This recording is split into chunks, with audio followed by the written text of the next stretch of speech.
आपने भी देखा होगा प्रयागराज में अच्छे से अच्छे घाट पे पूरा गटर का पानी जा रहा है और वो फोटोग्राफ्स भी दिखती हैं, सबको पता भी है। व्हाट इज़ द इशू कि वो ये ठीक नहीं कर पाते? हम सब इश्यू जानते हैं लेकिन हम उस बारे में बात नहीं करना चाहते। मतलब मैं अपने मोदी जी को देखती हूँ कि प्यार कर रहे हैं जानवरों वो से, खुद ही कर घर रहे हैं। में इतने सारे हाँ, रखे रखे हुए हुए हैं। हैं। तो स्ट्रे डॉग से इतनी नफरत क्यों? वो बेचारे कहाँ जाएंगे? आपके बाप की ज़मीन है क्या वो? सिर्फ 90,000 करोड़ रुपए का टर्नओवर है पिछले साल का, एंड प्रोजेक्शन ये है कि 2035 तक इंडिया में 1.5 लाख करोड़ रुपए का टर्नओवर होगा सिर्फ पानी को बॉटल में डाल के बेचने के लिए, जो कुदरत ने हमें फ्री में दिया है। मतलब ये कौन सा साइंस है? एक महीने के डिफरेंस में आप जून महीने का न्यूज़पेपर उठा के देखिए, साइन, चेंबूर, घाटकोपर के एरियाज में टैंकर वाटर से ही बेचारों का गुजारा हो रहा है। और ठीक जुलाई महीने 15 दिन बाद यहाँ पे इसको निकाला जा रहा है, वहाँ से वो बेचारा डूब गया, उसका घर डूब गया, उसका गाड़ी बह गया। सब सेम जगह की कहानियाँ। नहीं समझ में नहीं आता था हम स्कूल जाते क्यों हैं, क्योंकि एग्ज़ाम होता रहता था। टिफ़िन लेके जाओ, अगर टिफ़िन लेके जाओ उससे अच्छा घर में ही खाओ आराम से बैठ के। घर में आके होमवर्क करो, तो फिर स्कूल क्यों जा रहे हैं, ये समझ में आता। स्कूल में भी पिटता था, घर में भी पिट रहा हूँ, तो कुछ ऐसे डिफ्रेंसिएशन समझ में नहीं आता था कि मैं मोटिवेशन क्या है। तो फिर ऐसे कुछ पौधे बताइए, जो कोई 5-6 पौधे जो होने ही चाहिए।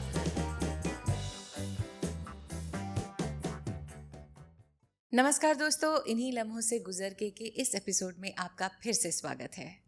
आज जिस शख्सियत से हम आपको रूबरू कराने वाले हैं वो बहुत ही दिलचस्प शख्सियत हैं और बातें बहुत तोड़ मरोड़ के करेंगे, कभी बिल्कुल फर्राटेदार सीधी कर देंगे। मैं इनसे इंस्पायर हूँ बहुत ज़्यादा, क्योंकि मैंने इंस्टा पे सोशल साइट्स के ज़रिए इनका बहुत काम देखे हैं, इनके मिशन मुंबई ग्रीन के नाम से। और इनका नाम है शुभजीत मुखर्जी, और ये पर्यावरण से जुड़ी हर समस्या का समाधान हमारे तक लाने की भरपूर कोशिश करते हैं। चाहे वो पानी बचाने की बात हो, जल से रिलेटेड हो, पर्यावरण से रिलेटेड हो, ग्रीनरी बनाए रहने की से रिलेटेड हो, या फिर अगर बच्चों को कहीं किसी जगह पे जो अंडर प्रिविलेज्ड हैं उनको कहीं कुछ तकलीफ़ हो रही है, या एनिमल से रिलेटेड कोई भी प्रॉब्लम्स होती हैं, मैंने इनको हर जगह खड़े पाया है और हमेशा उस बारे में बात करते पाया है, वो भी मुखर रूप से। तो शायद इसी वजह से मुखर्जी शुभजीत जी से बात कर लेते हैं आप, क्योंकि मुखर रूप से अपनी बातें कर लेते हैं। और ये भी बता दूं दोस्तों कि इनको जल संचय के लिए नेशनल अवार्ड मिल चुका है 2023 में। बिग बहुत बड़ी बात है। आपने ऐसा क्या क्या कर डाला है, हमने तो जो कुछ देखा है वो तो बहुत ही अमेजिंग, और आपके साथ अब बहुत लोग जुड़ गए हैं मेरे ख्याल से। तो पहले तो आप अपनी वाणी का ज़रा परिचय दे दीजिए। नमस्कार, मेरा नाम शुभजीत मुखर्जी है जी। एंड पर्यावरण के ऊपर मैं बहुत बड़ा क्रेज़ी हूँ उसके बारे में, क्योंकि रियलाइजेशन तो हुआ ही है कि ये नेचर ही सब कुछ है, हर चीज़ नेचर से आया है। एंड जब हम रोटी, कपड़ा, मकान की बात करते हैं, जो नेसेसिटी है, उससे भी पहले पानी आता है। घर में कोई भी आता हूँ पूछना पानी पिएंगे, कुत्ता, बिल्ली, जानवर, एवरी लिविंग बीइंग बिना पानी के कुछ नहीं होता है। तो ये बहुत दिनों बाद ये रियलाइजेशन हुआ है कि नहीं, पानी के ऊपर काम करना ज़रूरी है, क्योंकि इतना जो मेहनत कर रहे हैं, इतना कंपटीशन के क्या कहते हैं वो मैड रश में घुसे हुए हैं, पर जब बेसिक्स ही सही नहीं रहेंगे तो फिर कैसे हम सर्वाइव करेंगे।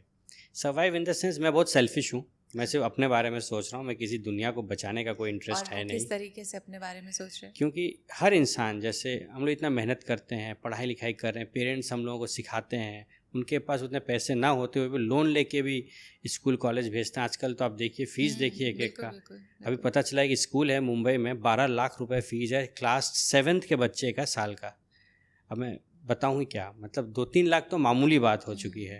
तो इतना जो मेहनत कर रहे हैं, पेरेंट्स का एक ही उद्देश्य रह गया है आजकल कि हस्बैंड वाइफ दोनों कमा रहे हैं बच्चों का अच्छे एडुकेशन के लिए, but at the end of the day education करके उनके लिए मुंबई में घर खरीद के देना, गाड़ी खरीद के देना, एक अच्छा सा प्लेटफॉर्म बनाने के लिए तो मेहनत करता है, पूरी फैमिली लाइफ लॉन्ग लगी रहती है। लेकिन अगर हमें ये पता चलता है कि ये शहरी रहने लायक नहीं है, आप फिर कहाँ जाएंगे?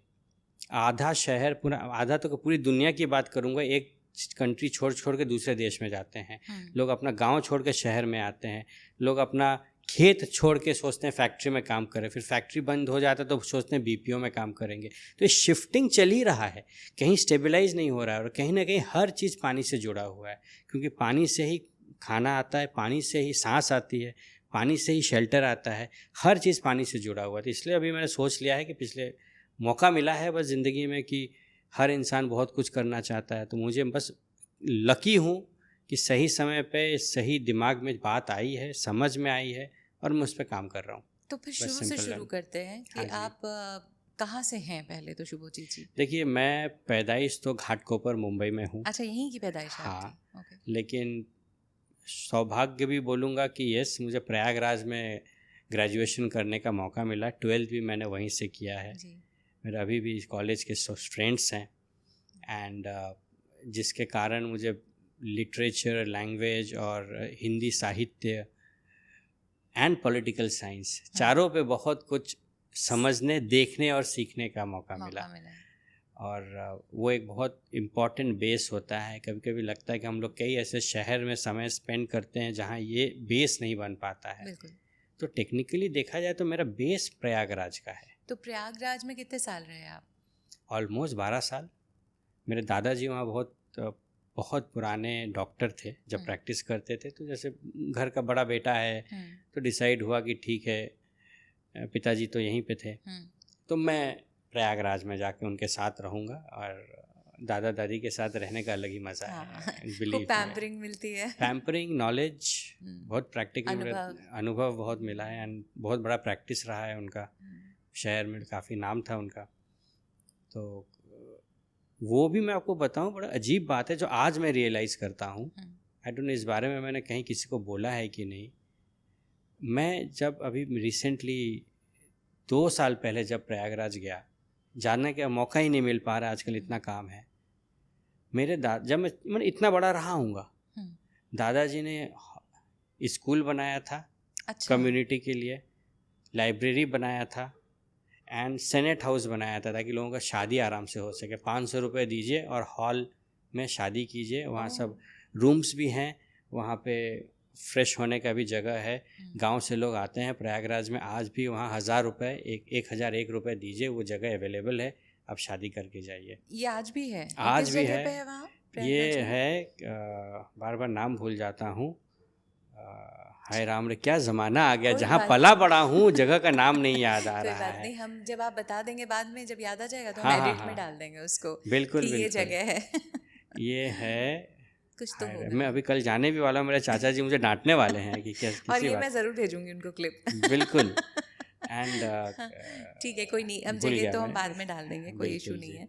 तो वो संस्कार आपको वहाँ से मिले, और आप नोटोरियस थे, बहुत शैतान थे अपने कॉलेज के दिनों में? बिल्कुल। मैं तो 3 बार कॉलेज से निकाला जा रहा था। वो तो माँ बाप हाथ पैर जोड़ के बोले रख लीजिए, बेचारा का कुछ नहीं होने वाला है। 2 जगह से और लोग मना कर चुके हैं, गलती से एडमिशन हुआ है, प्लीज़ रख लीजिए। क्या ऐसा करते थे आप? नहीं, समझ में नहीं आता था हम स्कूल जाते क्यों हैं, क्योंकि एग्ज़ाम होता रहता था। टिफ़िन लेके जाओ, और जो टिफ़िन लेके जाओ उससे अच्छा घर में ही खाओ आराम से बैठ के। घर में आके होमवर्क करो, तो फिर स्कूल क्यों जा रहे हैं, ये समझ में आता। स्कूल में भी पिटता था, घर में भी पिट रहा हूँ, तो कुछ ऐसे डिफ्रेंसिएशन समझ में नहीं आता था कि मैं मोटिवेशन क्या है, कि घर क्या है और स्कूल क्या है। हाँ, अब घर में भी बड़ा घर है, छत पे खेल रहे हैं, सामने खेल रहे हैं, पीछे खेल रहे हैं, स्कूल में भी खेल रहे हैं, समझ में नहीं आता था। और स्कूल में 2 टीचर थी, बहुत मारती थी मुझे। अच्छा। मुझे आज भी याद है, आज भी दर्द होता है कभी कभी। ये ज़्यादा हो गया। हाँ, नहीं, बिल्कुल। मैं जब भी हिंदी का जो शब्द सुनता हूँ और जब भी मैं फिज़िक्स सुनता हूँ, मुझे वो 2 टीचर बहुत याद आती हैं, एंड बहुत डर लगता है। तो आपको क्या लगता है कि क्या पढ़ाई ज़रूरी है, स्कूल जाना ज़रूरी है या नहीं? जैसे तब विचार थे, अब भी वैसे ही विचार हैं। सवाल ये है, आप जो पूछ रहे हैं बहुत अच्छा सवाल है। मैं इसको दूसरे तरीके से लिखता हूँ कि स्कूल जाने का क्या फ़ायदा है और स्कूल न जाने का क्या फ़ायदा। हम किस फ़ायदे की बात करें उसके ऊपर है। अगर ज़िंदगी सही तरीके से बितानी है, स्कूल सिखाता है, एडुकेशन सिखाता है क्या सही है और क्या गलत है, और ज़िंदगी सिखाता है कि आपके सर्वाइवल के लिए क्या सही है और क्या गलत है। आप बात समझने की कोशिश कीजिए, ये मैंने बहुत दिनों बाद सीखा है। मैंने एक मूवी देखा था, रानी मुखर्जी जी थी उसमें, फिल्म का नाम नहीं लूँगा। ठीक है। उस फिल्म में 2 बहनों की कहानी है। एक बहन पढ़ी लिखी शहर में आती है, काम करती है, और एक बहन पढ़ नहीं पाती है, उसके परिवार का एक समस्या था, वो भी शहर में आके काम करती है। तो उसमें सबसे बड़ा पॉइंट यही है, एडुकेशन आपको सिखाता है कि क्या सही काम है, क्या गलत काम है, एंड ज़िंदगी आपको सिखाता है कि आपके सर्वाइवल के लिए आपको क्या करना ज़रूरी है और क्या नहीं करना चाहिए। मतलब बैलेंस तो बना के रखना चाहिए। बैलेंस तभी बनेगा जब आपको पता है सही और गलत की समझ। अगर बचपन में पढ़ाई लिखाई, अच्छा एडुकेशन मिला है, अच्छा माहौल मिला है, जो इसको हम लोग संस्कार बोलते हैं, तो आपको पता है बड़े होके आप अपना कमाई करने के लिए सही काम करेंगे कि गलत काम करके भी कमा सकते हैं। एक समाज बनाने के लिए पढ़ाई लिखाई बहुत ज़रूरी है, नहीं तो एक समाज साथ में नहीं रह सकता। वो समाज ही नहीं हो सकता जहाँ एडुकेशन नहीं है, क्योंकि लोगों को यही नहीं समझ में आता है कि सही क्या है, गलत क्या है। चलिए ठीक है, एजुकेशन ज़रूरी है। आई डोंट नो, ये थोड़ा बड़े अलग डायमेंशन से मैं बोलने की बातें कर रहा हूँ। चलिए, एजुकेशन बस ज़रूरी है, पर घर का क्या दायित्व होता है? घर, मैं अपने समझ की बात कर रहा हूँ। पुराने ज़माने में हमें दादा दादी और हमारे फिर भी हमारी जनरेशन को माँ बाप ने फिर भी संस्कार दिए हैं। आजकल का क्या सीन है? आजकल भी पेरेंट्स संस्कार देना चाहते हैं।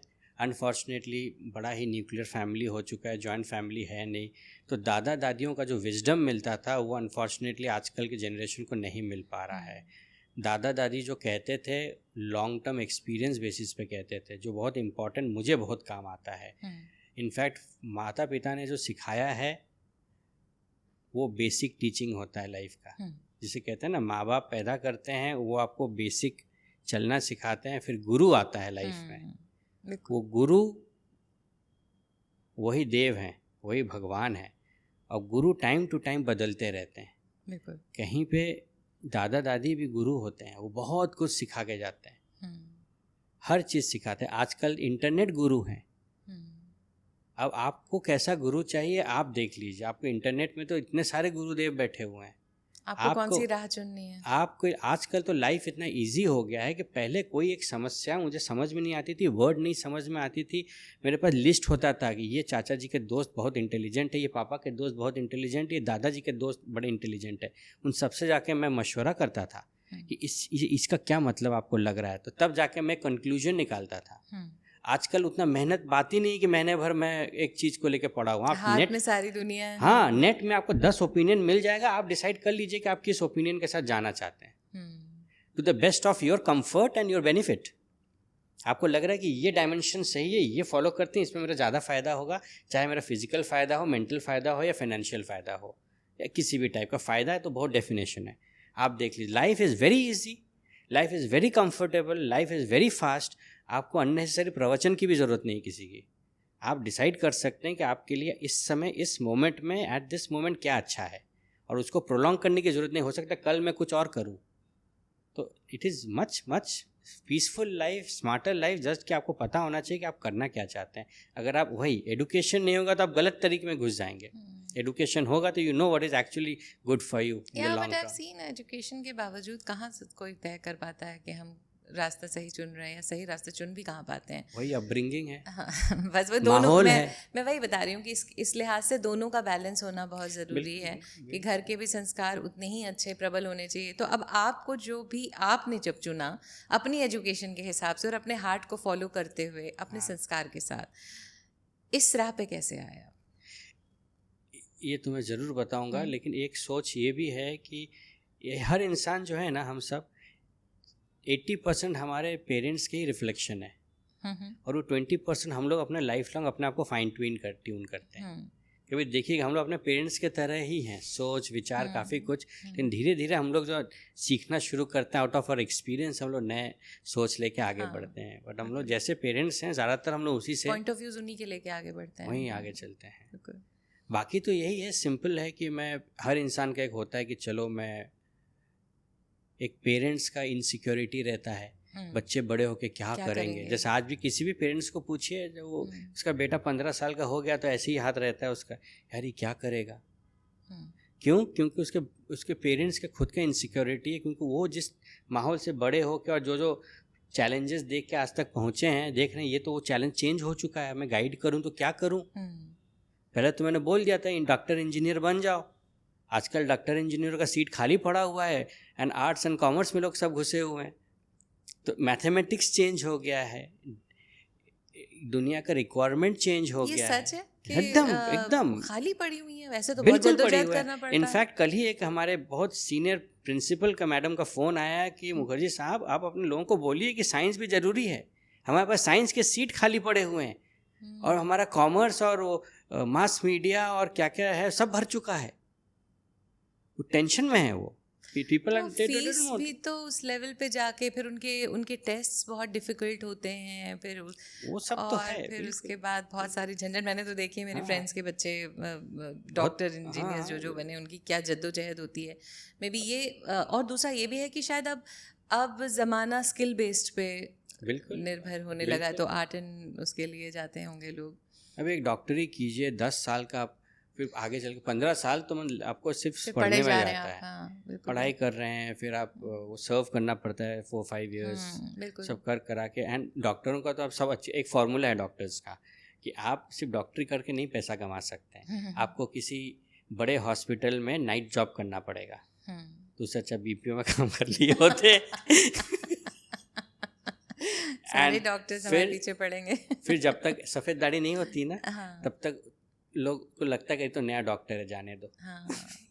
Experience, medical practice, so out of practice फिर आपको पता है कि एक जजमेंट, अल्टीमेटली डॉक्टरी जजमेंट का खेल है कि आप क्या बेस्ड ऑन द प्रिस्क्रिप्शंस। क्योंकि मैं दादाजी के साथ रहा हूँ, मतलब मैं तो उनके साथ ही सोता था। डॉक्टर्स अलग, डॉक्टर्स भी कंसल्ट करने आते थे, पेशेंट्स आते थे। इट्स ऑल बेस्ड ऑन कि चलो ये बेस्ड ऑन द सिम्टम्स ये देना चाहिए। जो नए डॉक्टर के पास कोई नहीं जाता।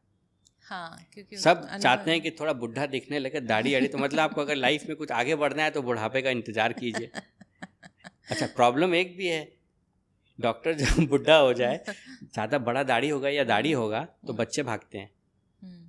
तो दादाजी को मैं देखा था, हमेशा शेव वेव बना के जाते थे डिस्पेंसरी में। और इनको क्या हो गया है, आपको कौन मना करेगा? बोले नहीं है, बच्चे डरते हैं। तो बड़ा प्रॉब्लम है लाइफ में डॉक्टरों का। और कभी भी हाथ में टिंग टिंग घंटी बजेगा। अब पहले तो घंटी बजता था, हाँ, आजकल मोबाइल बजता है। हाँ, तो बहुत एक डॉक्टर्स स्मार्ट हो गए, उन्होंने अपने टाइमिंग्स रख ली। अब मत फोन करना भाई, इसके बाद say that is against the out of coverage area.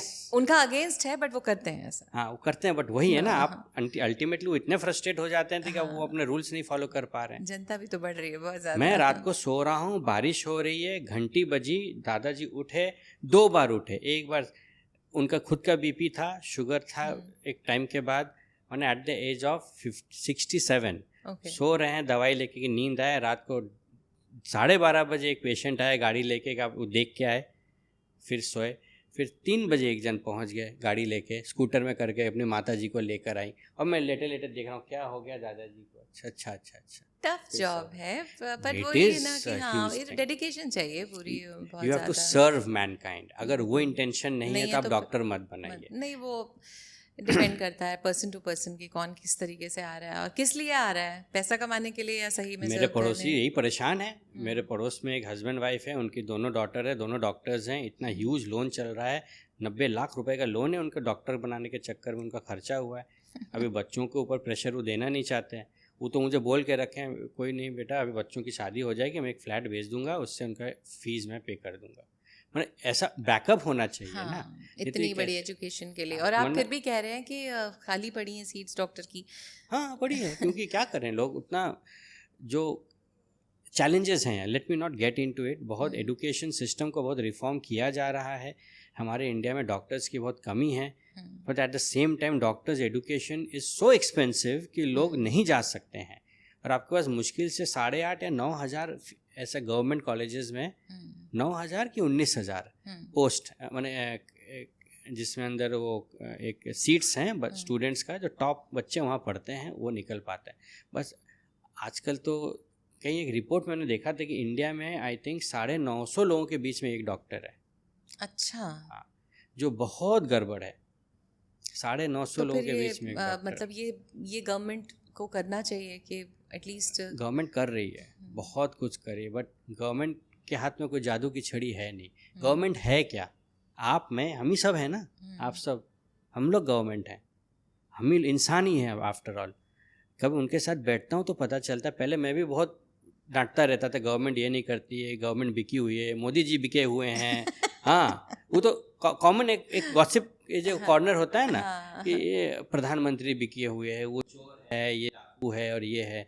बात ये नहीं है। जब आप उस पोस्ट में पहुंचेंगे समझ में आएगा it is impossible to manage this country. वो तो कैसे इन लोग मैनेज करते हैं, बाप रे बाप, ये तो सुपर ह्यूमन बीइंग है। तो अब आपके पहले पर्यावरण पे आते हैं वापस। हाँ, हमने तो बहुत सारी दुनिया जहान की बातें कर ली, जिससे आपका राब्ता है वहाँ पे बात ही नहीं करी। हाँ। बहुत सारे सवाल मेरे मन में हैं। पहली बात, जहाँ आपने प्रयागराज का नाम लिया या नदी के से रिलेटेड ही, जब दिखता है, लोग डालते हैं, फोटोग्राफ्स डालते हैं कि ये नाला खुल के इसमें जा रहा है, ये गंदी चीज़ें इसमें साफ़ पानी में जा रही हैं। आपने भी देखा होगा प्रयागराज में अच्छे से अच्छे घाट पे पूरा गटर का पानी जा रहा है, और वो फोटोग्राफ्स भी दिखती हैं, सबको पता भी है, और आप गवर्नमेंट के बहुत सारे लोगों से मिलते जुलते भी रहते हैं। व्हाट इज़ द इशू कि वो ये ठीक नहीं कर पाते हैं? हम सब इशू जानते हैं, लेकिन हम उस बारे में बात नहीं करना चाहते हैं। किसी की हिम्मत नहीं है कि उस इशू के बारे में बात करें। एज अ कंट्री स्केल इतना बड़ा है कि हम लोग यूरोप के आधे कंट्री को मिला के हम अकेले इंडिया हैं। इतना ज़्यादा पॉपुलेशन है, एक प्रॉब्लम हमारे लिए छोटा सा हो तो हम कर सकते हैं। अगर मैं बोलूँ कि ये बोतल है, इसका पानी भरना है, तो हम कर सकते हैं। बट अगर आपको बोलूँ कि 1000 करोड़, अभी हम लोग के 150 करोड़ लोग हैं शायद, ऑलमोस्ट 150 करोड़ बोतल भरना है अभी के अभी, तो वो what I am trying to say is कि हमारा प्रॉब्लम का स्केल बहुत ज़्यादा बड़ा है। लोग बोलते हैं कि नदियों को बचाने के लिए आप STP लगा लीजिए, मशीनें लगा लीजिए, पानी को ट्रीट कीजिए। हम लोग इतना हकते हैं, सुबह से इतना पानी इस्तेमाल होता है कि उसको प्रोसेस करना, मतलब कि इतना ज़्यादा पैसा चाहिए, इतना बड़े मशीनरीज चाहिए, इतना जगह चाहिए, इतना मैन पावर चाहिए कि हमारे पास है ही नहीं। इतना ज़्यादा इन्वेस्टमेंट नहीं है। उससे ज़्यादा प्रायोरिटी है हंगर, अभी भी उससे ज़्यादा प्रायोरिटी है, बहुत सारे अलग टॉपिक्स हैं जिसको लेके हमारे पास प्रॉब्लम हो रहा है। कह रहे हैं ना कि जल ही बहुत बड़ी चीज़ है। और वो ही पवित्र ना हो तो वो सफ़र कर रहे हैं हम लोग। इसीलिए स्केल इतना बड़ा हो गया है कि हर इंसान को लगता है ये सरकार का काम है, ये तो गवर्नमेंट करेगी, ये म्यूनिसिपैलिटी करेगी। नहीं, म्यूनिसिपैलिटी का तो है ना काम भाई। है। एक गंदगी भरा नाला अगर पवित्र नदी में जा रहा है, चलिए साफ लेक में भी जा रहा है, तो क्या उसका रुख मोड़ा नहीं जा सकता, या क्या नहीं किया जा सकता? क्योंकि आम जनता को तो नहीं पता होगा ना। सब कुछ किया जा सकता है, बस स्केल बहुत ज़्यादा बड़ा है, इतने पैसे नहीं है हमारे पास। हम एक नाले की बात नहीं कर रहे हैं।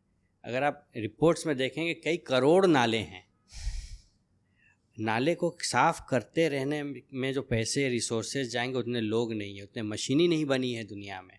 जो देश अच्छे से साफ़ कर पा रहे हैं उनके पास उतने रिसोर्सेज हैं, पैसे हैं। हमारे पास उतने पैसे नहीं है। सच्चाई ये है। हम लोग जो दिखता है कि हमने 500 करोड़ लगा दिए, 2000 करोड़ लगा दिए, ये कुछ भी नहीं है। जो रिक्वायरमेंट है बहुत ज़्यादा है। तो कहीं से शुरुआत तो हुई है दुनिया में, बदल रहा है। अरे दुनिया में इससे बड़ा काम कभी नहीं हुआ है कि इतने करोड़ों लोग किसी ना किसी तरीके से स्वच्छ भारत अभियान से जुड़े हुए हैं। ये तो मैं नमन करता हूँ हमारे प्रधानमंत्री जी को 1000 बार कि इतना बड़ा आदमी होते हुए हर प्लेटफॉर्म में जाके बोलते हैं आप स्वच्छता पे ध्यान रखिए। किस प्रधानमंत्री को पड़ी है दुनिया में? हमारे देश के प्रधानमंत्री नहीं, उन्होंने बोल दिया। लोग करते हैं, बट थोड़ा करके असर बहुत पड़ा है। मैं ये नहीं बोल रहा हूँ इम्पैक्ट नहीं पड़ा है, बट जो हमें फाइनल रिजल्ट जो हमने माइंड में सोच के रखा हुआ है, वो अगर रिजल्ट चाहिए और ज़्यादा इन्वेस्टमेंट की ज़रूरी है, और ज़्यादा फुल टाइम लोगों की ज़रूरी है, और ज़्यादा लोगों का बिहेवियरल की भी चेंज होने की ज़रूरत है। आज भी अब यहीं हम लोग बात करें, हम लोग मुंबई के इस समय हम लोग कहाँ बैठे हैं? कौन सा जगह है? अंधेरी जैसे हाई एंड जगह पे बैठे हुए हैं। आप बाहर जाके देखिए लोग कैसे रोड पे फेंकते रहते हैं। वही मेरा कहने का मतलब, ये जो बिहेवियरियल चेंज है ये कोई सरकार नहीं कर सकती। वही मेरा कहने का मतलब कि सरकार या हमारे प्रधानमंत्री जी ने बोल दिया, ठीक है, और उसके लिए कुछ चीज़ें चला ली। कुछ एक तो सॉरी टू से कुछ एक तो बिल्कुल ही जो स्टेट गवर्नमेंट से होते हैं वो लोग, तो वो एकदम साफ सुथरी झाड़ू लेके कभी कभी निकल भी जाते हैं। हाँ बिल्कुल, मैंने भी किया था फोटो लेने के लिए। अच्छा सा फोटो ले लेते हैं, उनकी झाड़ू गंदी तक नहीं होती है, बिल्कुल सूखा वाला कचरा वहाँ रखा होता है। उसी को साफ करके चले जाते हैं। मगर हाँ, ये इस अवेयरनेस के लिए क्या किया जा सकता है कि हम लोग कितनी बातें करें कि लोग सच में बोले। मैं लिटरली देखती हूँ, आज मैं जिस जगह गई हूँ गुजरात में भी बहुत साफ सिटी है, पर उसके बावजूद वहाँ पर पान खा के थूकने वालों की कोई कमी नहीं है। अच्छी अच्छी बिल्डिंग्स की मतलब सीढ़ियों पे थूका हुआ रहता है। तो इनके लिए कोई दंड, कोई कानून या कुछ ऐसा? कानून है, दंड है, उससे समाज नहीं चेंज होगा। जहाँ जितना कानून होगा उतना करप्शन होगा, क्योंकि लॉ तोड़िए उसी में पैसा है। बात समझिए।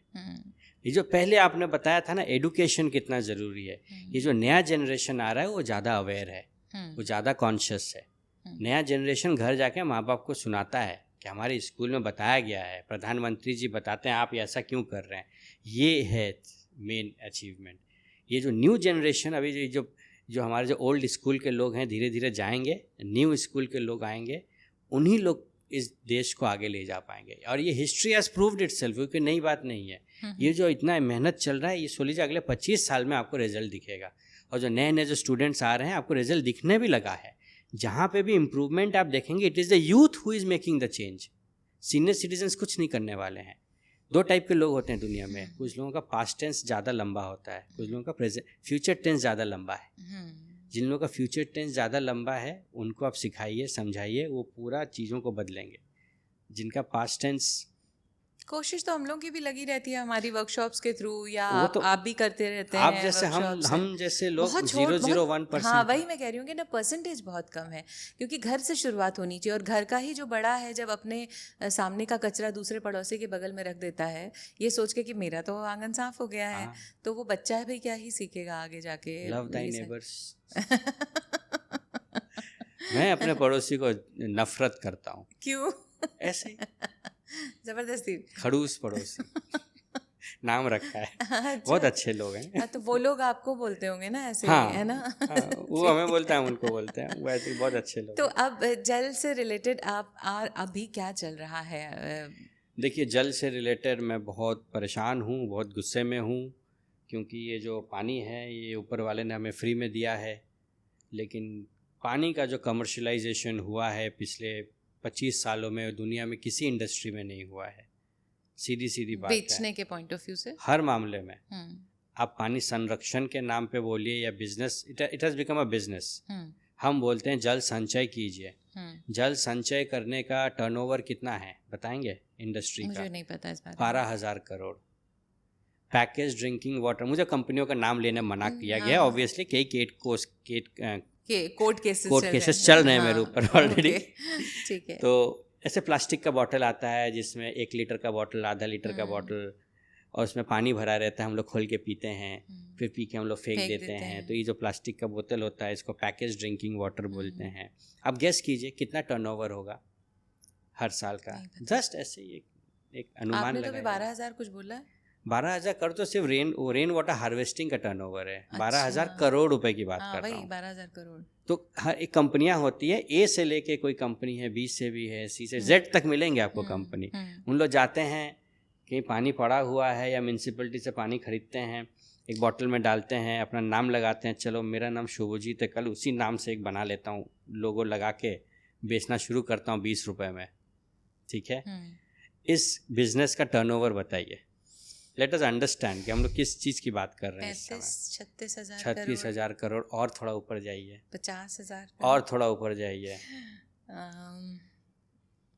60-65। थोड़ा सा और ऊपर जाइए। आप पहुंच चुके हैं लगभग 75। सिर्फ 90,000 करोड़ रुपए का टर्नओवर है पिछले साल का। एंड प्रोजेक्शन ये है कि 2035 तक इंडिया में 1.5 लाख करोड़ रुपए का टर्नओवर होगा, सिर्फ पानी को बॉटल में डाल के बेचने के लिए, जो कुदरत ने हमें फ्री में दिया है। मगर जो आप ये बात कह रहे हैं, ये मुझे भी लगता है, क्योंकि हम अपने घर में चलिए वाटर फिल्टर लगा लेते हैं, तो एक थोड़ी सी तसल्ली रहती है कि उसके बारे में भी बात। वाटर फिल्टर, अच्छा, हाँ। अच्छा, वाटर फिल्टर घर में लगा लीजिए तभी तसल्ली आएगी। हाँ। क्योंकि पेपर में आपने पढ़ा है हाँ। कि अंधेरी में पानी बड़ा दूषित आ रहा है। समझ जाइए लोगों का तबीयत खराब होने जा रहा है। तो आपने फिर डर के मारे सबके घर में वाटर फिल्टर आजकल सबके पास है। हाँ। एक वाटर फिल्टर कम से कम 5,000 रुपए का आएगा। बहुत मिनिमम। हाँ, मैंने 24,000 25,000 और आजकल तो अजीब अजीब नाम के भी वाटर फिल्टर आए, 1-1 लाख रुपए का फिल्टर भी सुना है। बिल्कुल। तो अब आप बताइए वाटर फिल्टर का क्या बिजनेस है। एक कंपनी से भी एक आते हैं, एक हीरोइन आके बोलती है ऐसे करके कि ये लीजिए, मुझे ये नाम नहीं याद आ रहा है किसी का भी, और किसी ब्रांड का भी नाम नहीं याद आ रहा है। वाटर फिल्टर का इंडिया का टर्नओवर कितना है?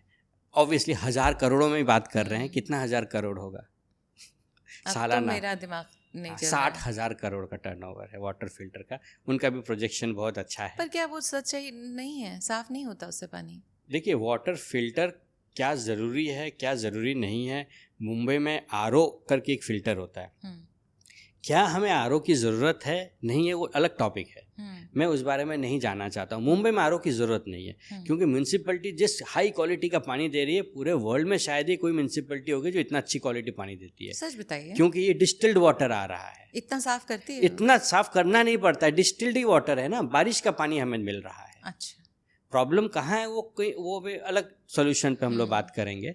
प्रॉब्लम हम लोग खुद क्रिएट करते हैं और खुद सॉल्व करते हैं। एक ये ले लीजिए, ये आपका पानी दे देगा, और ये नहीं है तो टैंकर से मंगवा लीजिए। हाँ, इससे याद आया, टैंकर वाटर का कितना टैंकर में आता है ना।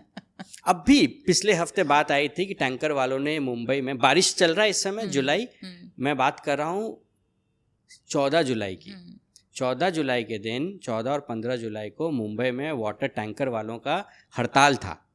सिर्फ एक दिन का हड़ताल था। क्यों? क्योंकि उन लोग रूल्स नहीं फॉलो करना चाहते हैं। क्योंकि मंत्रालय ने बोला है, जल मंत्रालय ने, कि आप हर आदमी जो पानी निकाल रहा है उसको पानी डालना भी ज़रूरी है, उनको रेन वाटर हार्वेस्टिंग करना चाहिए। इसलिए उन्होंने हड़ताल किया कि हमारा काम नहीं है रेन वाटर हार्वेस्टिंग करने का। अच्छा। तो हम टैक्स देते हैं। अब बात समझिए उनका सोच कितना अच्छा है। मैं नमन करता हूँ उन लोगों, बहुत अच्छा सोच है। और सब बड़े बड़े लोग इस टैंकर माफिया जो एक वर्ड है ना, उन लोग घुसे हुए हैं। सिर्फ चलिए इंडिया की बात छोड़ दीजिए, टैंकर का जो बिजनेस है, सिर्फ महाराष्ट्र की बात करते हैं, कितने 1,000 करोड़ का है? कभी सोचा है? नहीं। हाँ, सिर्फ 22-23 हज़ार करोड़ की बात है, कोई बड़ी बात नहीं कर रहे हैं हम लोग यहाँ पे। मैं आपको एक रिपोर्ट है भेज दूंगा, पूरा नीति आयोग का, इंडिया की तो बात ही नहीं कर रहे हैं। अभी मुझे कम से कम 18-19 शहर में मैं गया हूँ पिछले 3 महीनों में, हर जगह लोग टैंकर वाटर के ऊपर निर्भर हो गए हैं। मुंबई में बारिश के बीच में जुलाई महीने में एक दिन पानी नहीं आया, हाहाकार हो गया। कितने मोहल्ले में पानी नहीं आ रहा है। अगर बारिश के बीच में भी पानी नहीं आ रहा है, मतलब कहीं ना कहीं हमारे प्लानिंग में गलती है, कहीं ना कहीं हमारे सोच में गलती है। और ये भी इस वजह से कि शायद उनको टैंकर मंगवाना पड़ेगा। वो टैंकर के बिना रह ही नहीं पा रहे हैं वो। ये किसने डिज़ाइन किया? ये कौन सा इंजीनियरिंग है? ये कौन सा? इंडिया ने लोग बहुत पैदा किए हैं, पढ़ाई लिखाई बहुत हुआ, इतने कॉलेजेस हैं। इस समय इंडिया में कितने इंजीनियर्स हैं, क्वालिफाइड इंजीनियर्स? कभी आपने गूगल किया है? सिर्फ 3.5 करोड़ इंजीनियर्स हैं, civil engineers. 3.5 crore civil engineers qualified universities से एक बेसिक पानी जैसा चीज़ को नहीं सॉल्व कर पा रहे हैं, या करना नहीं चाहते। और उनमें से कुछ लोग तो बाहर ही चले जाते होंगे। वो तो जाना ही पड़ेगा, वो अलग समस्या है। लेकिन या तो सॉल्व करना ही नहीं चाहते ना। कई जगह तो मैं यही बोलता हूँ, लोगों ने मुझे सिखाया भी है कि भैया आप काम कर दोगे प्रॉब्लम सॉल्व हो जाएगा, फिर हमें नया प्रॉब्लम ढूंढना पड़ेगा, फिर उसके लिए नया काम करना, नहीं तो हमारी नौकरी चली जाएगी। इसलिए प्रॉब्लम सॉल्व मत कीजिए। इसीलिए गड्ढे कभी सड़कों पे जाते नहीं है। वो तो ऑब्वियसली प्रॉब्लम क्यों सॉल्व करेंगे? सॉल्यूशन तो हर चीज़ का है। कि हमारे वाले ठेकेदारों ने काम लिया तो फिर अब तुम्हारे वाले ठेकेदार तो कठपुतलियां हैं। ओके। डिसीजन मेकिंग कौन करता है पता नहीं, लेकिन तो कैसे आप कैसे आगे सिखाते हैं? या जैसे मैंने आपकी वीडियोस वगैरह देखी हैं कि आप इवन छोटे छोटे घरों में भी आप समझाते हैं कि एक इंडिविजुअल घर भी रेन वाटर बचा सकता है। आप दिखाते हैं वो पाइप्स करते हुए कि क्या ये यहाँ से ऐसे बनाइए पाइप्स, और आप रियली मदद करते हैं सोसाइटीज़ टू सोसाइटीज़ भी। देखिए ऐसे बहुत जगह हैं जहाँ ये बोतल नहीं पहुँच पाता है, मैडम का मशीन नहीं पहुँच पाता है, हाँ। टैंकर नहीं पहुँच पाता है, तो फिर चेकमेट हो जाते हैं, उन लोग फंस जाते हैं। इतना कुछ होने के बाद में भी पीने का पानी नहीं है, इतना कुछ होने के बाद भी खेत में पानी नहीं है। पानी नहीं होना प्रॉब्लम है, पानी ज़्यादा होना भी प्रॉब्लम है। हाँ बिल्कुल। एक मोहल्ला मैं बात करता हूँ चेंबूर, जून महीने में वहाँ टैंकर ही टैंकर आ रहा है पीने के लिए। कहा जाता है सायन, चेंबूर और ये वाले एरिया सबसे ज़्यादा टैंकर वाटर यूज़ करती है पूरे मुंबई में। मैं मुंबई एज एन एग्जाम्पल दे रहा हूँ क्योंकि इस समय हम लोग मुंबई में बैठे हैं। हर शहर का ऐसा एक मोहल्ला होता है और वही वो जगह है जब बारिश में डूब जाता है। मतलब ये कौन सा साइंस है? एक महीने के डिफरेंस में आप जून महीने का न्यूज़पेपर उठा के देखिए, साइन, चेंबूर, घाटकोपर के एरियाज में टैंकर वाटर से ही बेचारों का गुजारा हो रहा है। और ठीक जुलाई महीने 15 दिन बाद यहाँ पे इसको निकाला जा रहा है, वहाँ से वो बेचारा डूब गया, उसका घर डूब गया, उसका गाड़ी बह गया। सब सेम जगह की कहानियाँ। मतलब मिसमैनेजमेंट में कमी है। पानी ज़्यादा भी प्रॉब्लम है, पानी कम भी प्रॉब्लम है। तो मैं कोशिश करता हूँ जो सचमुच फंस गया है, जो खर्चा करके भी प्रॉब्लम से निकल नहीं पा रहा है। अभी मेरे पास एक वीडियो आया, आपको मैं दिखाऊंगा। चंडीगढ़ से सेक्टर 25 या 24 में, एग्जैक्ट नंबर याद नहीं आ रहा है, उनका पूरा 150 बंगलों का कॉलोनी डूबा हुआ है चंडीगढ़ में। हाँ, इतना एक घुटने से ज़्यादा पानी है। बोले, मैं बोला गाड़ी से जाए, बोले से गाड़ी के अंदर पानी आ गया है। सीट गीला नहीं हुआ है लेकिन गाड़ी के अंदर पानी है। गाड़ियाँ बंद हो गई, अब तो गाड़ी से भी नहीं जा पा रहे हैं। तो मैंने कहा म्यूनसिपलिटी को बोलिए नौका लगा देंगे, और क्या। वो तो अच्छा एक अपॉर्चुनिटी है, नौके का बिजनेस शुरू कीजिए, बहुत अच्छा होगा। और उन्होंने नहीं सर, सॉल्व करना है ये। तो हर जगह हम लोग हर चीज़ को कमर्शलाइज इतना किए हैं। मेरी कोशिश है कि नॉन कमर्शियल तरीके से आप अपने हिस्से का पानी का मैनेजमेंट आप खुद कर लीजिए, ताकि जो एवरेज गवर्नमेंट बता रही है कि हर इंसान, आप में जितने भी हैं इस समय, साल का 4,500 रुपये आप खर्चा कर रहे हैं पानी के ऊपर, डायरेक्टली या इनडायरेक्टली, चाहे टैक्स के नाम पे दे रहे होंगे या ये फ़िल्टर चेंज करना है से लेके, टैंकर मंगवाना से लेके, पानी ऑर्डर करने से लेके, हर चीज़ में आपका खर्चा हो रहा है पानी। इसलिए बहुत ज़रूरी है कि हम अपने हिस्से का पानी खुद मैनेज करें, क्योंकि हर आदमी को ऊपर वाला सबको इक्वल पानी दे रहा है फॉर्चुनेटली। मान लीजिए अब सोसाइटीज़ में रहते हैं, फ्लैट्स में रहते हैं, इंडिविजुअल बंगलोज की बात फिर भी अलग हो जाती है। तो वहाँ जो सिस्टम है, वहाँ सिस्टम है, तो ये तो सोसाइटी को सिखाना पड़ेगा। उसके लिए सोसाइटी को बताया गया है, फॉलो नहीं करते हैं। क्योंकि होता क्या है ना कि too many cooks spoils the broth. वहाँ पे और भी सोसाइटी में आप एक अच्छा आइडिया लेके जाइए, सबसे पहले तो प्रूफ करेंगे कि आप होते कौन है। हमें चलाने वाले। हाँ, प्रधानमंत्री ने तो लिख के नहीं दिया है मुझे। म्यूनसिपलिटी कुछ अच्छे इंटेंशन से लेटर देती है, तो इन लोग सबसे पहले सोचते हैं कि म्यूनसिपलिटी में किसको पैसा खिलाएं कि ये नोटिस हमारे से हटा दिया जाए। फितरत खराब है, इसलिए एडुकेशन इम्पॉर्टेंट है। तो पहले हम लोग बात कर रहे थे ना, first step education is very important. हमारा फ़ायदा नुकसान नहीं, वो फ़ायदा नुकसान अगर पढ़े लिखे होंगे तो आप समझेंगे, अगर पढ़े लिखे नहीं हैं सब बेकार है, हम गलत चीज़ों में घुसते जाते हैं। इस समय मैं आपको बता रहा हूँ, डेंजरस बिल्डिंगें गिरती हैं। आप नेट पे देखिए कितने लोगों को नोटिस दिया है म्यूनसिपलिटी ने, पर नहीं निकलता और कितने लोगों ने खाली किया। कल को जब गिर जाएंगे तब वहाँ एक नेताजी जाके बोलेंगे जो जो गिर गए उनके लिए 1-1 करोड़ हमारे तरफ से। वो तो अपना वोट बैंक बना रहे हैं। लेकिन जो अच्छे शिद्दत से जो म्यूनसिपलिटी आके बोल रही प्लीज़ आप अपना घर खाली कीजिए, बड़ा डेंजरस है, आप गिर सकते हैं, उनको पड़ी नहीं है। और ज़्यादातर बिल्डिंग में 50% भाड़ूटी लोग रहते हैं रेंट पे, और जो लैंड ओनर है वो तो अच्छे अच्छे घर में जाके रह रहे हैं, वो तो निकल लिए हैं, और मरेगा कौन? जो रह रहा है। ये सब बहुत सेल्फिशनेस है, लोगों का मजबूरियां भी हैं। हर चीज़ों को लेके ह्यूमन सिचुएशन ऐसा है कि इंसान अपने फ़ायदे का ज़्यादा देख रहा है। इसलिए मैं सोचता हूँ कि इंसान अभी ये हालत है, अगले 25 साल में पानी के ऊपर क्या होने वाला है बताइए। आपको क्या होप लगती है? लगता है कि द न्यू जनरेशन के साथ ही मैं काम कर रहा हूँ। न्यू जनरेशन जो कॉलेज से अभी निकले हैं, स्कूल कॉलेजेस में हैं, वही होप है। बाकी सबके पास टाइम नहीं है, क्योंकि वो पहले तो इतना ज़्यादा फाइनेंशियल बर्डन में झुके हुए हैं कि हमें मेरी हैसियत है एक छोटे गाड़ी लेने की, लेकिन मुझे मर्सिडीज़ लेना ज़रूरी है। मैं अगर डायमंड मर्चेंट हूँ तो BMW होना चाहिए। अगर मैं अच्छा लॉयर हूँ तो अगर मेरे पास BMW नहीं है तो लोगों को लगेगा इसको तो काम ही नहीं आता। अगर मैं एक फिल्म स्टार हूँ और मेरे पास इम्पोर्टेड गाड़ी नहीं है तो मतलब तुम बेकार स्टार हो, तुमको तो फीस ही नहीं मिलेगा उतना, आपको तो आधे फीस में काम करना पड़ेगा। अनफॉर्चुनेटली ये जो एक सोसाइटी का स्टैंप लगा हुआ है ना, इसने आधे दुनिया को लोन में घुसा दिया है। और मुझे नहीं, मेरे पास पैसे नहीं है 2 BHK खरीदने का, लेकिन मुझे 2 BHK लेना पड़ेगा, 3 करोड़ रुपए दे के अंधेरी में ही रहना पड़ेगा। यहाँ तो 5 करोड़ का तो फ्लैट है, नहीं मैं तो आगे जाके नहीं रहूँगा, मुझे यहीं रहना पड़ेगा।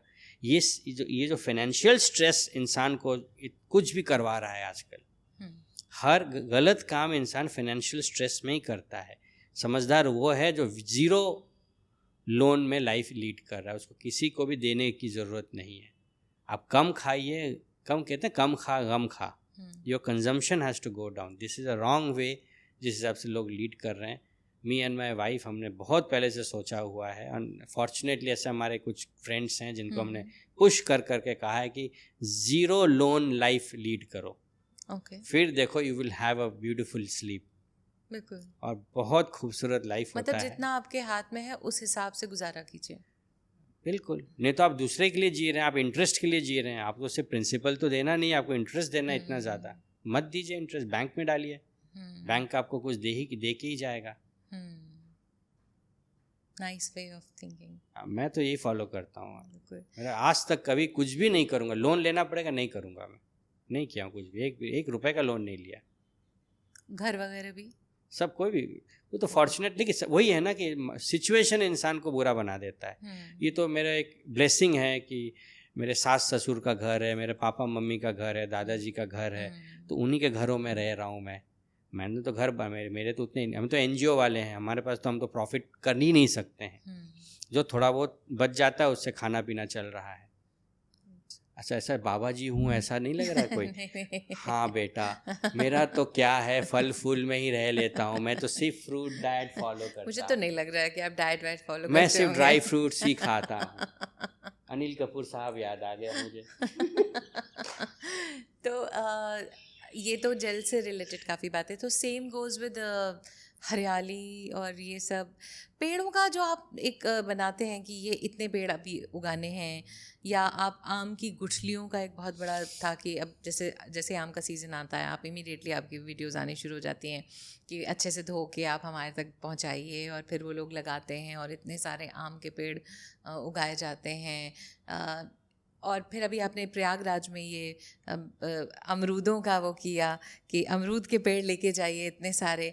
Who gives, ये कौन देता है? ये NGOs हैं या आपका NGO देता है? नहीं, ये तो सब NGO का काम क्या होता है, एक अच्छा आइडिया लेके आइए, कंपनीज को सजेस्ट कीजिए, आप अपना खुद का भी पैसा डाल सकते हैं, इंडिविजुअल सपोर्ट करते हैं। मेरे मेजरली इंडिविजुअल सपोर्ट आम के पेड़, अब क्योंकि मैंने एक जिक्र तो उस समय सुना कि पक्षियों, गिलहरियों और इनके लिए भी कुछ सोचिए आप। What is so about this आम के पेड़ के पीछे, आम एंड दिस अमरूद का पेड़? अच्छा, ये सब अलग अलग चीज़ें हैं। एक तो मैं बता दूं, ये जो भी मैं कर रहा हूँ ये कुछ मेरा कोई रिसर्च नहीं है। ये नहीं कि मैंने कुछ एक UFO आया था और कोई एलियन आके बोल के गया कि बेटा कल सुबह उठ के आम के पेड़ के पीछे लग जाओ, ऐसा कुछ नहीं है। लोगों से मिलता हूँ, वही गाइड करते हैं, वही आइडियाज़ देते हैं, वही सोल्यूशन निकालते हैं। अच्छा, एक बात बताऊँ, पहले मेरे पास इतने लोग नहीं थे, हमेशा सोचता था मैं करूँगा, पर जिस दिन मैंने सोच लिया ना हम मिल के करेंगे, वो पूरा चीज़ें बहुत अलग हो गई। लोग आके आप सही रास्ता दिखाते हैं। वो जो अच्छे लोग हैं दुनिया में, फॉर्चुनेटली विद गॉड्स ग्रेस अच्छे लोग मिल गए जाते हैं अगर आप अच्छे काम के लिए निकले हो तो। लोग खुद आके गाइड करते हैं। पूरा महाराष्ट्र गवर्नमेंट का कृषि विभाग आके मुझे बोला खुद ही कि देखो किसानों को गवर्नमेंट और दूसरे के तरफ से जरूल, करंज, नीम, आंवला, पीपल, बरगद का पेड़ दे रहे हैं। किसान खेती करके कमाना चाहता है, उसको ऐसा पेड़ दीजिए जिससे वो कमाई कर सके। तो जब किसान को किसी भी दुनिया में किसान को पूछे कौन सा फल का पेड़ चाहिए, वो एक ही नाम बताएगा, आम का पेड़। क्यों? क्योंकि आम का लकड़ी बहुत अच्छा बिकता है, फर्नीचर बनते हैं। आम के पत्ती, आप कभी सोचा है आम का पत्ती कितना रुपए किलो बिकता है? कभी सोचा है? मार्केट में 60 से 100 रुपए किलो बिकता है। अच्छा, मैं तो अभी आम तक पहुंचा नहीं हूँ, फ्रूट्स तक, सिर्फ पत्ती की बात। सोच लीजिए कि उसको पैसे की ज़रूरत है, उसको की ज़रूरत नहीं है। महाराष्ट्र में आज भी पूरी इंडिया में सबसे ज़्यादा, हाँ बिल्कुल, और हम वहाँ पे बोल रहे हैं। अब गवर्नमेंट ने मुझे सिखा दिया है कि आप उसको आम का पेड़ देने में इस मुहिम को आगे बढ़ाइए। आपके रहते रहते कितने पेड़ बड़े हो गए हैं और उससे फल निकलने शुरू हुए? ये तो पिछले 5 साल में काफ़ी बड़ा हो गया है। 1,60,000 आम के पेड़ लग चुके हैं। एंड इस समय ये तो एक, इसके बारे में तो मैं पूरा दिन भर भाषण दे सकता हूँ। एक आम नहीं है, खास है, खास है। बहुत ज़्यादा खास है। हर पूजा में आम का हाँ, पत्ती पत्ती लगाया लगती जाता है, है। हाँ। बहुत ज़्यादा डिमांड है आम के पत्तियों का। दवाइयाँ भी बनता है, मदिरा भी बनता है, स्वीट्स भी बनते हैं, और आम तो इतना आप एक्सपोर्ट में होता है कि इंडिया इतना बड़ा कंज्यूमर मैन्युफैक्चरर मतलब ग्रो करने वाला कंट्री एक्सपोर्ट ही नहीं करता है। मलेशिया जैसा कंट्री इंडिया से ज़्यादा एक्सपोर्ट कर रहा है, हम खुद ही खा जाते हैं इतना ज़्यादा है, हम किसी को देना ही नहीं चाहते हैं। पोटेंशियल इतना ज़्यादा है, कहने का मतलब पर है भी तो इतना रसिक चीज है ना, क्या वो कुछ बताऊं? अलग ही बात है उसमें। तो खट्टा बनवा लीजिए चटनी उसकी, और नहीं तो फिर वह अपना मीठा ठंडा काट के खा लीजिए। मैं तो साल भर खाता हूं। मतलब आम एक अलग ही चीज है ना, वो पता नहीं क्यों जैसे ऐसा लगता है कि आप भगवान का भोग खा रहे हो, बस है ना। somehow कुछ आम में वो बात लगती है। वो क्या अंग्रेजी में कहते हैं, गॉड्स ब्लेसिंग टू मैनकाइंड। जाओ बेटा, तुमको आम दिया, खुश रहो तुम जिंदगी में। रहोगे आम आदमी, पर तुम्हें आम खाने को आम खाने को बहुत प्यारा फल है। एंड हर वो फार्मर जिसके पास आम का अगर 10 पेड़ हो तो कभी जिंदगी में उसको सुसाइड नहीं करना पड़ेगा, ये मैथमेटिक्स कहता है। पर इसके लिए पर्यावरण हर उसमें 85% of the land in across India वहाँ आम ग्रो होता है, हो जाएगा। 85%। सिर्फ कच्छ में कहीं कहीं नहीं होता है, और बहुत जो ऊपर जो स्नोफॉल होता है वहाँ पे नहीं होता है। कश्मीर में नहीं होता, कश्मीर के ऊपर के तरफ नहीं हो पाता है, लेकिन बाकी सब जगह होता है। और क्या अगर जैसे मान लीजिए आप यहाँ से पेड़ भेज रहे हैं और वो लगा रहे हैं कहीं मद्रास में, तो क्या वहाँ के पानी से उसका टेस्ट बदल जाता है? बिल्कुल बदलेगा। हर जगह का इंडिया में कहते हैं कि 300 से ज़्यादा प्रोमिनेंट वैरायटी ऑफ आम होते हैं। अगर आप प्रयागराज में हैं तो दशहरी ग्रो कीजिए, अगर आप गुजरात में हैं तो आप केसर ग्रो कीजिए। महाराष्ट्र में भी केसर बहुत अच्छा होता है, जहाँ लंगड़ा है लंगड़ा, जहाँ चौसा है चौसा, सब जो जहाँ का पेड़ है। मेरी फ्रेंड ने किसी दिन, अभी फ्रेंड के यहाँ रह रही थी, तो उनकी मम्मी ने पूछा आपको लंगड़ा आम चलेगा? मैंने कहा नहीं, चलता हुआ ले आइए। लंगड़ा नहीं चाहिए, ठीक ठाक होना चाहिए। दो it is very good, Chausa and लंगड़ा बहुत अच्छे वैरायटी। तो अब अमरूद का किस्सा बता दीजिए। अमरूद का मुझे बहुत बुरा लगा, न्यूज़ आया कि प्रयागराज में बहुत डेवलपमेंट हुआ है, रोड के किनारे बिल्डिंगें बहुत टूट गई हैं, बंगले बहुत थे, सब टूट गए हैं, बिल्डिंगें आने शुरू हो गई हैं। तो प्रयागराज का नाम जो है ना, जो एक ख्याति है उस जगह के, वो है वहाँ का अमरूद। बहुत, और हम तरसते हैं वहाँ के अमरूद के लिए। 80% से ज़्यादा अमरूद पेड़ खत्म हो गए। 80% से ज़्यादा रह ही नहीं गए। कंपनी बाग में वगैरह में भी वो तो थोड़ा बहुत, कंपनी बाग तो प्रयागराज नहीं हुआ ना, वो तो बस थोड़ा सा है, एक हिस्सा हुआ। सबके घर घर में अमरूद होता था। हाँ, वहाँ पे उनकी आगे जो पीछे बगिया होती थी, आगे होते आजकल वो घर सिस्टम हट गया है, तो इसलिए एक बहुत खूबसूरत मेरे दोस्त हैं, प्रयागराज वाइब्स चलाते हैं। अच्छा। तो और वहाँ एक बहुत ही नेचर लवर और एक टीचर हैं साक्षी शर्मा जी। तो उनके साथ मिलके हमने सोचा कि प्रयागराज मिशन ग्रीन प्रयागराज के अंतर्गत हर घर अमरूद होना चाहिए। पर उगाएंगे कहाँ? अगर वो बहुत जगह है अमरूद, तो ऐसा है कि आप गमले में लगा लीजिए तो भी हो जाए। नहीं, आप सच बताइए कि गमले में उग जाता है? अमरूद होता है। कितना बड़ा गमला होना चाहिए? गमला जब ना 12 इंच का गमला बहुत है, वो आपका 4, 10, 8 फीट तक तो हो ही जाता है, उसमें अमरूद भी आने लगते हैं। देखिए, मैं यहाँ ये नहीं बात कर रहा हूँ कि हमें खाने के लिए चाहिए, मुझे वो नहीं पड़ी है, वो तो हम जमीन ऑनलाइन खरीद सकते हैं, दुकान में खरीद लेके। चिड़ियों का क्या होगा? दुनिया भर के स्क्विरल्स हैं, उनके खाने के लिए भी तो सोचना, उनके पास तो पैसा है नहीं, उनके लिए तो कोई जनधन योजना आया नहीं है गवर्नमेंट की तरफ से। नहीं, ये बहुत, मैं ना अब सच बताऊं, मैं जब हरियाली की तरफ से जाती हूँ, और अब तो गुजरात में हूँ, तो मैं वहाँ पे मोर अभी भी दिखते हैं, और बहुत सुंदर सुंदर पक्षी जो बिल्कुल मैंने बहुत सालों से कहीं नहीं देखे थे। मुंबई में नील गाय दिख जाती हैं कभी कभी वहाँ पर। मैं जब उधर से गुजरती हूँ तो मन में एक प्रे आता है कि हे ईश्वर, इनके लिए ये धरती बचा के रखना। मगर क्या गवर्नमेंट, या जो मैं अभी इस टॉपिक पे बात और करना चाह रही थी कि क्या ऐसा कुछ सोचा गया है कभी गवर्नमेंट की तरफ से कि भाई इतने हिस्से में रेजिडेंशियल होना चाहिए, और इतना एटलीस्ट को एग्जिस्टिंग जो हमारे प्राणी हैं उनके लिए होना चाहिए? मतलब कोई रूल है कि नहीं है? क्योंकि हर जगह जब देखो वहाँ ट्रैक्टर खड़ा होके बड़ी मशीनें होके और वो कंक्रीट जंगल बन जाता है। रूल बहुत स्ट्रिक्ट है।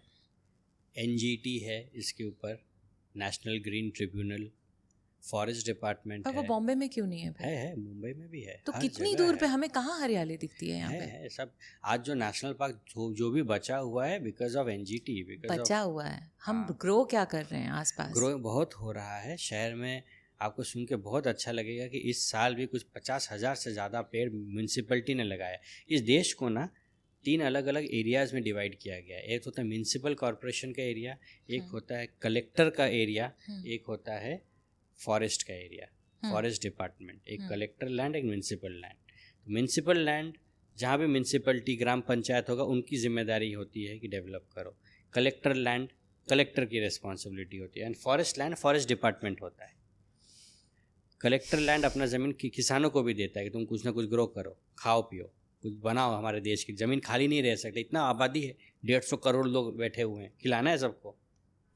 नहीं, जैसे अभी बड़े बड़े हम फील्ड्स देख रहे हैं वहाँ पर, मान लीजिए अभी हरियाली है, बट थोड़े दिन में कभी उनकी चारदीवारी खिंच जाती है और किसान नहीं, या जो उसका लैंडलॉर्ड था वही बेच देगा और वहाँ बिल्डिंग खड़ी हो जाएगी। नहीं, ऐसा तो they won't think about those जो वहाँ पे मोर रह रहे हैं या पक्षी ये रह रहे हैं। बहुत रेयर केसेस होता है, बट सब चीज़ रेगुलेटेड है। विदाउट परमिशन आप कुछ नहीं कर सकते हैं।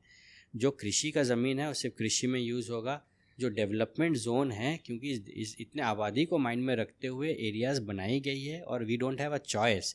हमें कई सारे, अब देखा जाए तो अंधेरी भी एक समय फॉरेस्ट एरिया था, लेकिन पॉपुलेशन जैसे जैसे बढ़ता है हमें कुछ कुछ एरियाज़ अंदर लेने पड़ते हैं जो शहर से जुड़े हुए हैं, आसपास के एरियाज़। लेकिन कोर फॉरेस्ट एरिया कोई नहीं जा सकता है। आप चाहे जो कर लीजिए, वो रूल्स हैं, फॉलो हो रहा है। हमें जो दिख रहा है वो बहुत 0.01% दिख रहा है। देश बहुत बड़ा है। नहीं सर, 0.01% तो नहीं दिख कहीं रहा कहीं है। कुछ लॉज इधर उधर होते हैं बहुत स्मॉल वे में। अब शहर में हमें ये बहुत बड़ा टॉपिक है इस बारे में कि इतना कवर नहीं कर पाएंगे। Everything has 2 sides, but main क्या है कि हमें एनक्रोचमेंट कहीं पे एक्सेप्ट करना पड़ता है for the time being, but no encroachment is a permanent encroachment. कहीं कहीं इस शहर की सिचुएशन ऐसी हो जाती है कि हमें लोगों को नहीं निकाल सकते, क्योंकि सभी कुछ हमारे फैमिली मेम्बर्स हैं। हम जिसको निकाल रहे हैं, देश तो एक फैमिली है ना। हाँ, बट हम ये भूल जाते हैं कि जो हमारे को एग्जिस्टिंग प्राणी है वो भी वो भी हमारा ही हिस्सा है। जैसे अभी दिल्ली में ये हो रहा है कि स्ट्रे डॉग्स को उठा के हकाल दीजिए। What do you say about that? अब वो सुन के अजीब लगा कि आप मतलब आपसे, मतलब मुझे सॉरी टू से